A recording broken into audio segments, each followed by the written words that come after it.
নমস্কার বন্ধুরা, কেমন আছো তোমরা? দীর্ঘদিন ইউটিউবে ভিডিও দেওয়া হয় না, অ্যাকচুয়ালি সময়ই পাচ্ছি না। এক্সিবিশান রয়েছে সামনে, তোমরা সকলেই জানো।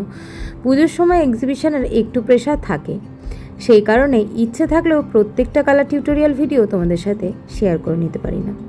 এবারে খুব ইচ্ছে ছিল মিনিয়েচারের ওপর কিছু স্টেটমেন্টস টাইপে কাজ করব, মানে ধরো ছোট্ট এমন একটা পেন্ডেন্ট যেটা একটু ভিন্টেজ স্টাইলে বা একটু অন্যরকম দেখতে হবে, এবং সকলে বহু দিন ধরে রিকোয়েস্ট করেছিল, দিদি ছোটোর ওপর এমন কিছু দাও যেটা আমরা সারা বছর নানান অকেশনে ক্যারি করতে পারি।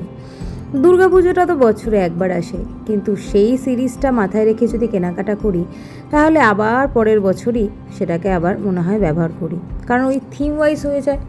তো তুমি এমন কিছু করে দিতে পারো যেটা হালকা ফুলকা সিজনেও ক্যারি করা যায়, মানে ধরো এই শীতের সময় একটা ওভারকোটের সাথেও ক্যারি করলাম, পুজোর সময় একটা লাল পাড় সাদা শাড়ির সাথে ক্যারি করলাম, অথবা গায়ে হলুদের অনুষ্ঠান থেকে ছোট ছোট কিডদের যখন জন্মদিন থাকে বা ঘরোয়া কোনো অনুষ্ঠান, সব কিছুতেই যেন সেই জিনিসটা আমরা ব্যবহার করতে পারি। হোক না সেটা শুধু গলার একটা কণ্ঠি চোকার বা একটা টাই হার, কিন্তু সেটার মেজারমেন্ট বা লুকিংটা এতটাই সিম্পল থাকবে, দেখতেও দূর থেকে এলিগেন্ট লাগবে, বাট ব্যাপারটা খুব হালকা ফুলকা। সেই কথাটা মাথায় রেখেই এই সিরিজটা আমার লঞ্চ করা। প্রথমে বেশ ভয় পেয়েছিলাম যে কি জানি মানুষ পছন্দ করবে কি না, মিনিয়েচার সিরিজ সেভাবে তো এর আগে কাজ করিনি, তাই রেসপন্স কেমন পাবো সেটা নিয়ে একটা ভয় ছিল। কিন্তু বিশ্বাস করো, সিরিজটা লঞ্চ করার পর থেকে এই সিরিজটার এতটাই ক্রেজ ভাবতেই পারিনি।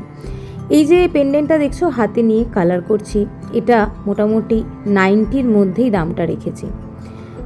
আর যে সিরিজটা আমি লঞ্চ করেছিলাম প্রথম, সেটা ছিল 50, মানে 50 টাকা থেকে গলার হার, কানের দুল সহ ওই ম্যাক্সিমাম 130-140, এর বেশি যেন না যায়, কারণ এই রিকোয়েস্টটা আমার সমস্ত বায়ার্সদের ছিল। অনেক স্কুল টিচার আছেন, অনেক মানুষই আছেন যারা ডেলি বেসে জব করেন, তাদের ওই দাবিটা ছিল যে ডেলি পড়ার মতন তুমি একটা কিছু দাও পল্লবী।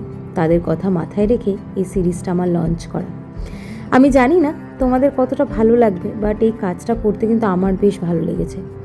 ডিজিটাল আর্ট করার সময়, মানে ডিজিটাল আর্টের জুয়েলারি করার সময় মানুষের যতটা ভালোবাসা পেয়েছি, এই সিরিজটা করার সময়ও ঠিক ততটাই ভালোবাসা পেয়েছি।